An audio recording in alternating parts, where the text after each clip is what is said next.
Hello, Jeremy speaking. Oh, hi Jeremy, it's Richard calling. How are you? Yeah, good, thanks, Richard. Yourself?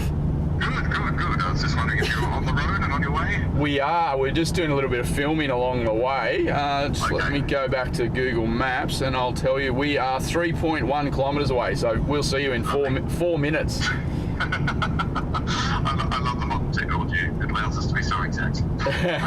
Oh, look, give us 5. Give us 5 though. You might stop for another shot. Okay. Yeah. All right, see you soon. See you then, bye. So we're on our way to a coffee farm in far northern New South Wales, and it's harvest time actually. So the trees, when we get there, the coffee trees, they should be laden with coffee cherries, and we're really excited. I'm really excited because we're going to get to pick those cherries. I've been to coffee farms before, but I've never actually been there at harvest time. I've never actually got to pick a ripe cherry. So yeah, I can't wait.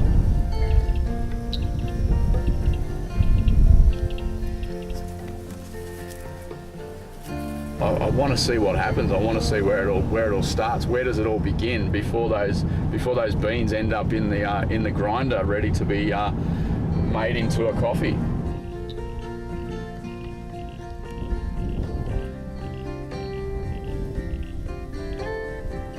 Amazing. How are you, mate? Jeremy. Yeah, good to see you. Nice one. Yeah, good to meet you at last. Yeah, it's been a while, hasn't it? Yeah. It's like a year we've been communicating. I think so, yeah, it's been a bit long. Hello, how are you? I'm Richard Bradbury and I work as the visitor manager and roaster here at Wirrawee Estate. So it's a small coffee plantation in the northern rivers of New South Wales. So on the northern slopes of the Tweed Valley, and it's a subtropical coffee plantation with around 4,000 coffee trees. The coffee plantation was started by Mark and Zita Greeley about 20 years ago, and Mark used to be a pilot in Papua New Guinea, and he used to fly between some of the different missions in PNG, and they were looking for somewhere to live in the region, and Mark drove over the hill and looked out at this view, and it reminded him of the Wirrawee region of Papua New Guinea, and that gave him a germ of an idea that not only did it look like nice countryside, but they grow coffee there as well. So when he was looking for something to do with the land, he got very interested in growing coffee. So that was the seed of the idea of having a coffee plantation in this area.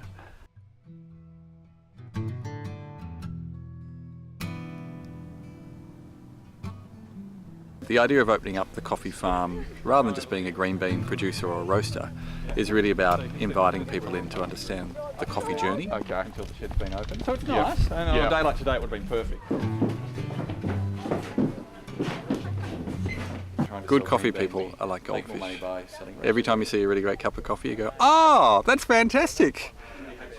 And then you make another great cup of coffee, you go, "Oh, that's fantastic!" It's as simple as that. You just need the goldfish gene. You got to love simple things, and when you love it, you just keep loving it.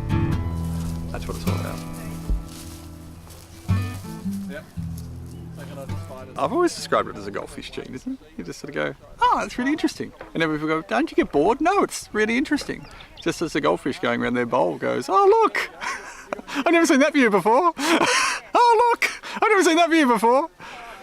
So I'm not sure whether it's enthusiasm or a lack of intelligence, but it's something between those two things, I think.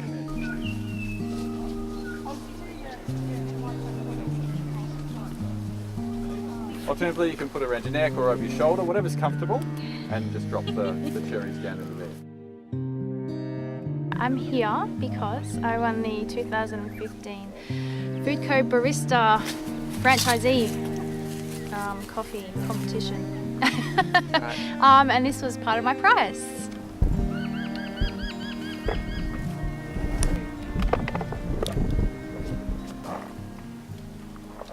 Like you see many pictures of coffee trees in pictures and books, and yeah, being first-hand experiencing the amount of labour that goes into harvesting these cherries to make one good cup of coffee. So inside each cherry there's only 2 seeds. So yeah, a whole tree stripped down should produce probably about 1 kilo of coffee. We've got a journey to travel, so we're gonna take them down to a shed that we've just been and had a look at, and that's where we're gonna learn how they get processed. As a group, we're gonna learn, and yeah. So basically, we've got to get the fruit off that cherry so that we can get to the seed inside. So there's one.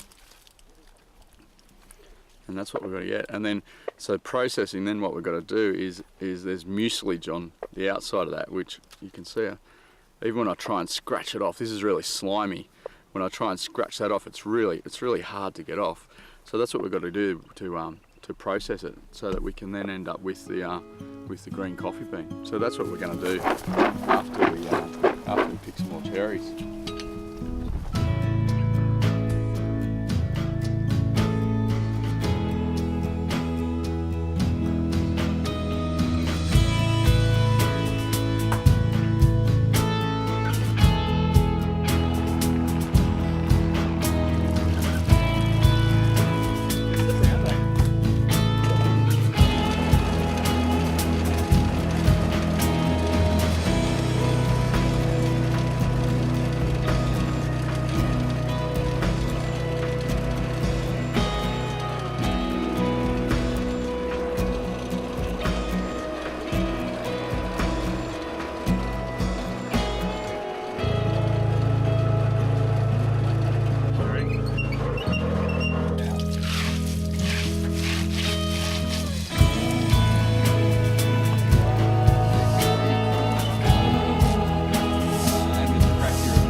It was a really good learning experience.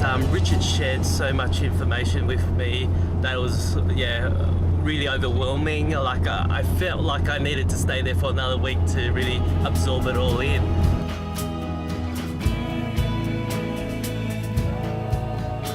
Awesome experience. We've had a great day, and just to get an understanding and actually be part of that process and do it yourself.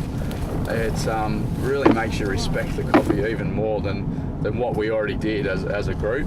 And one of the things in coffee is you never stop learning. You never actually there's never a day goes by where you don't learn something new in the coffee industry. And today's been great, real eye opener.